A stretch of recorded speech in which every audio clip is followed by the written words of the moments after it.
Finally आज 10th और 12th के बच्चों का यूपी बोर्ड का रिजल्ट आ रहा है। पूरे साल आपने जो मेहनत की है उसका आज रिजल्ट आ रहा है। कुछ बच्चे होंगे जिनका जो दिल है वो कल से घबरा रहा होगा, जिया धक-धक करने लगा। कल से सोच रहे होंगे अरे इतनी जल्दी, परसों तो परीक्षा ही खत्म हुई है, इतनी जल्दी रिजल्ट आ गया। 2-4 दिन बाद आता आराम से और थोड़ा बहुत गर्मियों में आराम कर लेते।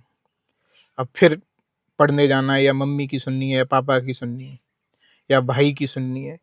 टेंशन वाली बात नहीं है। एक मेरा छोटा भाई भी है, सेम कैटेगरी का है। वो सोच रहा होगा कम से कम ये 2-4 साल बाद रिजल्ट आता। इतनी जल्दी रिजल्ट आ गया।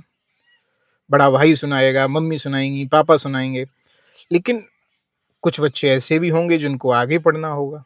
वो सोच रहे होंगे कब आए रिजल्ट, कब आए। तो फाइनली आज शाम को 4 बजे रिजल्ट आ रहा है। लेकिन ध्यान रहे, ये जो रिजल्ट है वो आपकी पूरी साल जो मेहनत की है उसका रिजल्ट है। इस बात का रिजल्ट कतई नहीं है कि आपका भविष्य क्या होगा। भविष्य का ये रिजल्ट है ही नहीं। ये पूरे साल आपका कैसा रहा है उसका रिजल्ट है। ना इस रिजल्ट से ये निर्धारित होगा कि आपका भविष्य क्या होगा।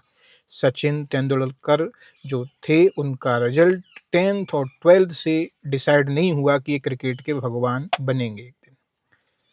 आप जितने बड़े महान व्यक्ति हुए हैं, ये 10th और 12th में निर्धारण नहीं हुआ कि ये भविष्य में कुछ कर पाएंगे या नहीं कर पाएंगे। हाँ, ये जरूर निर्धारण हुआ है कि आपने 10th में पढ़ाई सही से नहीं की है या 12th में पढ़ाई सही से नहीं की है। और जो माता पिता हैं, अभिभावक हैं, उनसे भी कहना चाहूँगा मैं आपसे हाथ जोड़कर, बच्चों पे इतना दबाव ना बनाएं कि बच्चे गलत रास्ते पे जाएं। चाहे 99% आए या 60% आए, बच्चा कहाँ से आ रहा है, रास्ता क्या है, कहाँ से आया, इस बात से किसी का कोई फर्क नहीं पड़ता है। आगे किधर जाएगा इससे फर्क पड़ेगा। इसका मतलब ये नहीं है कि बच्चा 60% ही लाए, 99% लाता है तो ये बहुत अच्छी बात है। लेकिन आप जानते हैं, आप हजारों आईएएस आईपीएस ऐसे होंगे जो 10th 12th ग्रेजुएशन हर जगह टॉप किए होंगे और आईएएस आईपीएस में भी टॉप किए, लेकिन आप उनके नाम तक नहीं जानते सही से। मूवी बनी, आपने पिक्चर देखी तो 12th फेल, एक ऐसा बच्चा जो 12th में फेल हो गया, बाद में एक आईपीएस बना। उसके ऊपर आप पिक्चरों में भी देखते हैं, हीरो आपको वो अच्छा लगता है जिस पर जितना संघर्ष हो। गुंडा उन बहन को उठा ले गया, ये कर गया, वो कर गया, फिर हीरो मार रहा है गुंडे को, तब आपको हीरो अच्छा लगता है। ऐसा कभी हीरो अच्छा नहीं लगा होगा जिसने 2-2.5 घंटे की पिक्चर में संघर्ष न झेला हो। तो 10th और 12th का रिजल्ट चाहे कैसा भी हो, चाहे 92% आए या 95 आए, टेंशन लेने की बात नहीं है। आपने जैसी पढ़ाई की, अगर अच्छा नहीं आया हाई स्कूल का 10th का, तो आप 12th का रिजल्ट अच्छा करने की कोशिश करेंगे।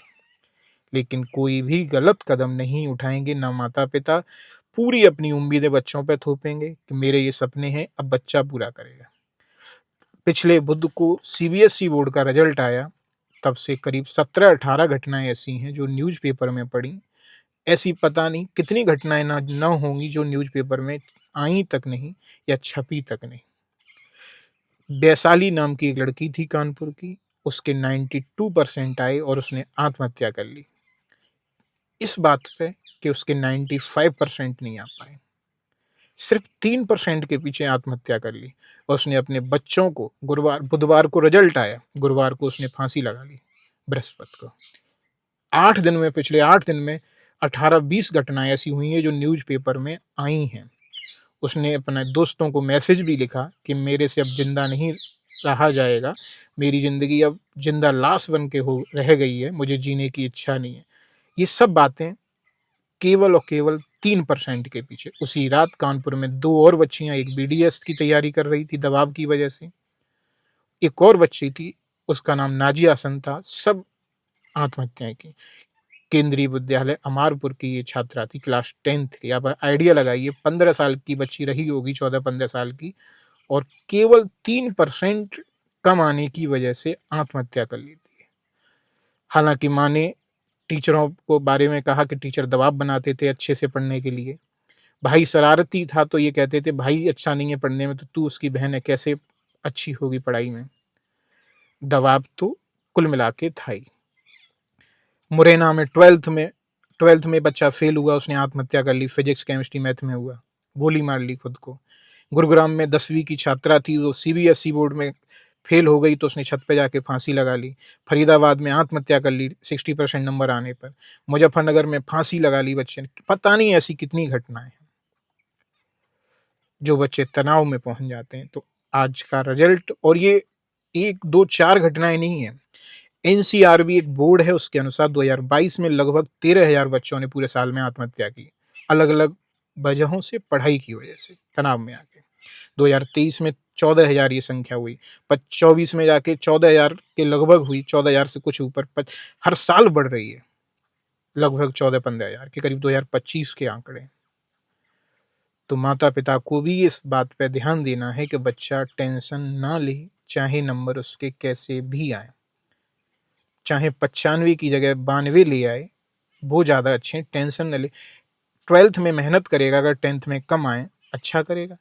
इस बात से कोई फर्क नहीं पड़ता है कि वो कहाँ से आया है, कितने परसेंट 10th 12th में। इससे फर्क पड़ता है कि उसका आगे का रास्ता क्या है, आगे गलत रास्ते पे न जाए। और ये काम है माता पिता, अभिभावक का।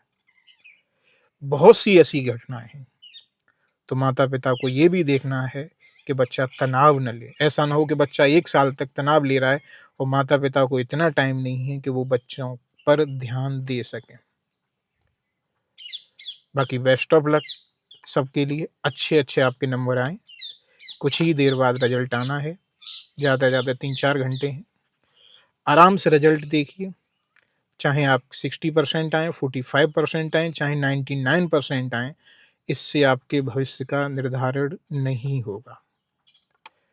केवल और केवल ये आपके 1 साल का निर्धारण है कि आपने 10th या 12th में पढ़ाई कैसी की है, इससे ज़्यादा कुछ नहीं है। और 10th की तो मार्कशीट कहीं काम आती ही नहीं है, केवल और केवल डेट ऑफ बर्थ बताने के काम में आती है। ना वो पहले का ज़माना है कि मेरिट पे भर्ती होती हो। आप पढ़ाई करेंगे, परीक्षा देंगे, आपका रिजल्ट आएगा। बाकी बेस्ट ऑफ लक, भगवान से प्रार्थना है सब बच्चों के अच्छे-अच्छे नंबर आएँ। Thank you.